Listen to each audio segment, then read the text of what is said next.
நடிப்பின் சிகரமாயிருந்து பலரையும் தன்னுடைய சிரிப்பு கலகலப்பு பேச்சினால கவர்ந்த ரோபோ சங்கர் நேற்று இரவு உடல்நலக் குறைவால காலமாகியிருக்காரு. இவருடைய இந்த பிரிவு திரைத்துறையை மட்டுமில்லாம ஒட்டுமொத்த தமிழ்நாட்டையே சோகத்தில் ஆழ்த்திருக்கு.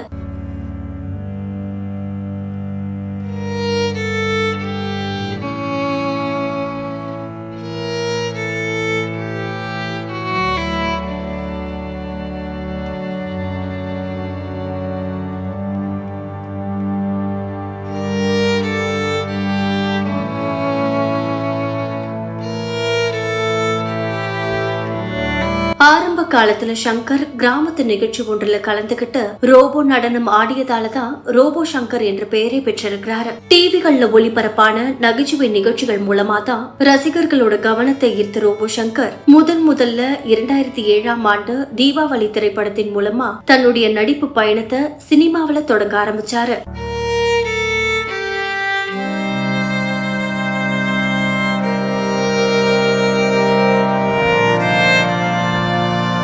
இதை தொடர்ந்து ரவுத்திரம், இதற்கு தானே ஆசைப்பட்டாய் பாலகுமாரா, புலி, மாரி, விஸ்வாசம் உள்ளிட்ட பல்வேறு படங்கள்ல நகைச்சுவை வேடங்கள்ல நடிச்சு அவர் ஒரு நல்ல காமெடியனாக மக்கள் மனதுல வலம் வந்தவர். இது மட்டும் இல்லாம கலக்க போவது யாரு நிகழ்ச்சியின் மூலமா தன்னை மேலும் பிரபலப்படுத்திக்கிட்டு அதன் மூலமா பல படங்கள்ல குணச்சித்திர கதாபாத்திரங்கள்லயும் கலக்க ஆரம்பிச்சாரு. பல நிகழ்ச்சிகள்ல நடுவர், போட்டியாளர், ஸ்டாண்ட் அப் காமெடியன்னு பல பரிமாணங்கள்ல அவரை நிரூபிச்சு காட்டி தனக்குன்னு ஒரு அடையாளத்தை உருவாக்கியவர். படத்துல மட்டும் இல்லங்க, அவருடைய தனிப்பட்ட வாழ்க்கையிலையும் அவர் ஒரு நல்ல மனிதராகவே வாழ்ந்திருக்கிறாரு. இப்படி இருக்கும் போதுதான் சில வருடங்களுக்கு முன்பு ரோபோ சங்கர் மஞ்சள் காமாலை நோயால கடுமையாக பாதிக்கப்பட்டாரு. தொடர்ந்து சிகிச்சைகள் பெற்று வந்த நிலையில முன்பு போல உடல் நலமும் தேறி மீண்டும் பழையபடி படங்கள்ல நடிக்கவும் தொடங்கினாரு. இது மட்டும் இல்லாம அண்மையில இளையராஜாவுக்கு பாராட்டு விழா ஒண்ணு நடந்தது. அதுலயும் கலந்துகிட்ட ரோபோ சங்கர் அங்கு இருந்த தமிழக முதல்வர் ஸ்டாலின் மற்றும் ரஜினிகாந்த் கிட்ட